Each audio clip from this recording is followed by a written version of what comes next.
blood, you numbskull! You cut a patient, he bleeds until the processes of nature form a clot and stop it. This interval is known scientifically as the bleeding time. You, what's the bleeding time? 10 past 10, sir.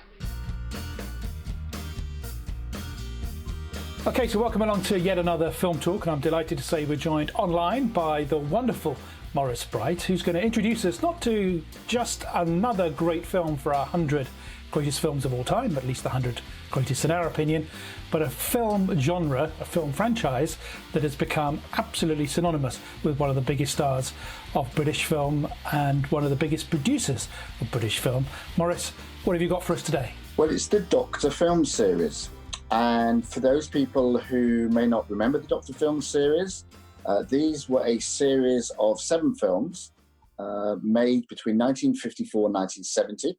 And they were based on the writings and the stories of an actual doctor, Richard Gordon. I mean, that wasn't his name, that was his pen name. And he wrote a series of books which were very popular in the 50s. And Rank Organisation got hold of the rights to these.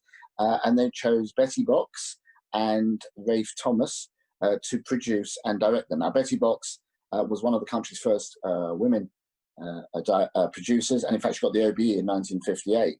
Such was the popularity of her films and her work, and her director was Rafe Thomas. Now, if those names sound familiar, Betty Box, producer of the Doctor films, was married to Peter Rogers, and Peter Rogers was the producer of all the Carry On films, many other films, like Betty was, but specifically that he's remembered for the Carry Ons.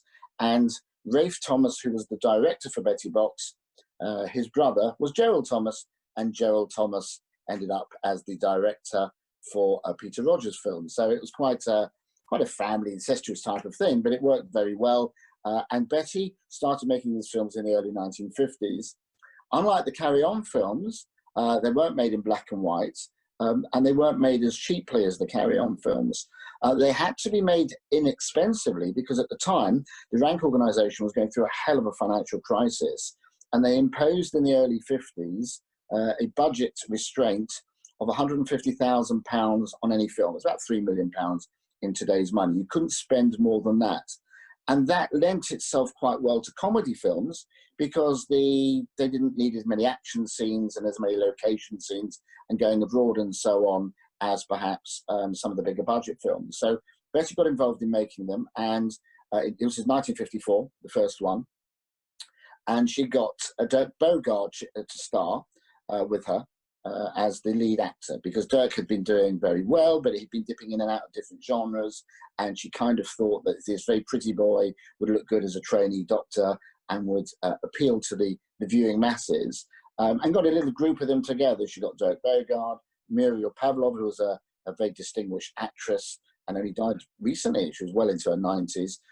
Donald Sinden, who again was doing lots of work for Betty and was just beginning on the cusp to pick himself up to become one of the very well-known actors, and Kenneth More, who until about 6 or 8 months earlier hadn't really been known very much, until Genevieve, which is another film that we've talked about on a previous occasion, about the London to Brighton car rally, which had been shelved by Rank because they didn't like it, didn't understand it. The American producer said, no, this isn't going to work. They brought it out and put it into the West End when another Rank film went wrong, box office-wise, and suddenly it became a huge film. So he was very popular, and he was nominated for BAFTAs, and he suddenly found himself with both Genevieve and Doctor in the House, suddenly launching him into becoming a star as well. In fact, later on in the 50s and into the early 60s, when Dirk Bogarde sort of left the country or left doing so many films in the UK, Kenneth More took over as the highest paid actor in the UK. But Dirk Bogarde became that title holder, if you like, very much as a consequence of the Doctor films, even though he didn't do all of them. But it's my ankle that hurts, Doctor. Why are you doing this? Why am I doing this, Gillibrand? Practice, sir? Thoroughness, Gillibrand, thoroughness. Just because there's one obvious injury doesn't mean to say there isn't another. You have to test for everything. Lungs, heart, spine, and all the other organs. But apart from my ankle, I feel perfect. Oh, but you are. Quite perfect. I mean, that was quite a series, wasn't it? I mean, how many Doctor films did they do in total? Well, they made 7 films. The first one was 1954. It was Doctor in the House. They then did Doctor at Sea in 1955, straight away followed the scene of a great success, and they got Brigitte Bardot into that one. And they did do some location work, and then again, for Doctor at Large, they went down to the south of France because Betty Box's films became very popular very quickly, and she could earn back for Rank the money that it cost to make the film when it went on its first 2 weeks just in London before it went out to the provincials. And so straight away she was being allowed to spend a bit more. So they did Doctor at Large. So that was 3. And they went to Doctor in Love. Now at that stage, Dirk Bogarde stepped back, and you ended up with Leslie Phillips taking over for a while. And then, of course, in 1963, Dirk came back one more time to do Doctor in Distress. There were 2 more films after that. Doctor in Clover in 1966, again with Leslie Phillips, and Doctor in Trouble in 1970. The Doctor films then stopped, and yet the popularity of the Doctor genre continued on television. And there were many, many years and absolutely dozens and dozens of episodes of Doctor series, Doctor on the Go, Doctor at Sea, etc., but on television that ran through the late 60s, well into the 70s. I mean, many dozens of episodes with people like Robin Nedwell. You might remember those, well, viewers might remember those shows as well. So the Doctor genre was very, very popular. And I asked Dirk Bogarde when I met him in the 90s why it was he felt that this was something that people wanted to go and see. He said in the early 50s, you've got to remember 2 things. Firstly, much of England, particularly London, still looked like a bomb site. There was still rationing going on. People wanted something a bit more cheerful. They'd had a lot of war films post-war, jingoistic, waving the flags, absolutely fine.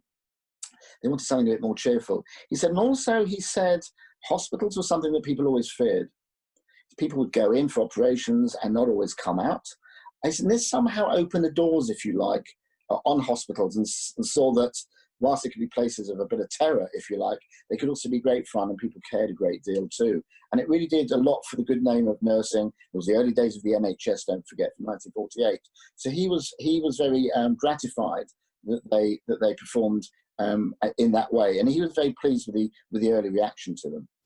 So out of the 7 films, we need one that's going to be on our top 100 list of the greatest films ever made. Is there one in particular that stand out? It could be the first one, but it doesn't have to be the first in the series. It's very difficult for me, this, because I watched Doctor in the House very affectionately. And as I said, that was the first film. It's quite dated now. And of course, all of them are trying to be students. And they're all well over student age, people like Kenneth More. If you look at the film, and there's this wonderful bit. Donald Sinden was great, and even if he had very few lines, he could more or less steal a camera shot on a scene just by being on the periphery and doing his kind of stuff. And he could sort of, and it's some of that in Doctor in the House is lovely. But I'm a great fan of Leslie Phillips, a good chum and a good friend, as the late Donald Sinden was. But so for me, as it got into the 60s, they were a bit sillier, perhaps, but they were a bit more fun and quite. And it's a bit very. The 60s was, big time of Carnaby Street and all that kind of stuff, and they kind of adopted all that. So I kind of like Doctor in Clover, which also had a very famous comedy actor in it called Arthur Haynes, and Arthur Haynes for about 10 years before had been the highest. Well, he was most prolific television comedy actor. He'd had hit shows after shows after shows, well over 100 episodes of his show. He was huge. But I think one or two of them don't date as well as the others. But overall, as a genre, they're very important to understand about the country at the time. And in the 6 years between 1954 and 1960, 3 of them were in the top 10 UK grossing films of the year, including, I think, Doctor in Love, which was 1960. And one of the other 3 films was Carry On Nurse. So medical comedies were very popular. Now, in America, it was White Christmas, The 10 Commandments, and Ben-Hur. So just look at the difference in the grossing films. America was throwing big money at big films, and yet they were queuing up, and they were queuing up to get in their droves to come and see these light British comedy films. And when you think what those films, both the Doctors and the Carry-Ons, and also the Normal Wisdom films, because they came along from about 1953 to the mid-60s, what they did for the Rank organisation financially, it's that old line about comedy is a serious business, but it was a very serious business indeed for Rank, because it got people into the cinemas, very inexpensive films and made a lot of money. So I do have a lot of time for the Doctor films. I love Doctor in the House on a cold wet, maybe dark Saturday afternoon. If I'm feeling in a bit of a cheeky mood, I quite like Doctor and Clover. So they're worth watching if you can pick them up. I know that ITV show them, and I think you can get them on DVD as well. I've got a box set somewhere. But they are fun. They're not going to rock everyone's boat, and they're not going to necessarily be the top films that people have ever watched. If you're looking for 100 films or so that sort of represent the greatest of cinema and the sorts of films that got people out of their houses to come and watch and have fun and have a laugh at the time, or cry at the time if it was more a melodrama, then as far as comedies are concerned, the Doctor series have a very big place in the UK film heritage vaults, if you like, and I would like to make sure that they're not forgotten. They're certainly not by me. What a great film series, and a great celebration of a great film series, and a superb addition to our top 100 films of all time, certainly in our opinion. Doctor in the House, the first of the 7 Doctor films with Dirk Bogarde. What a great movie and a great contribution. Maurice, thank you very much for that. Thank you very much. Thank you.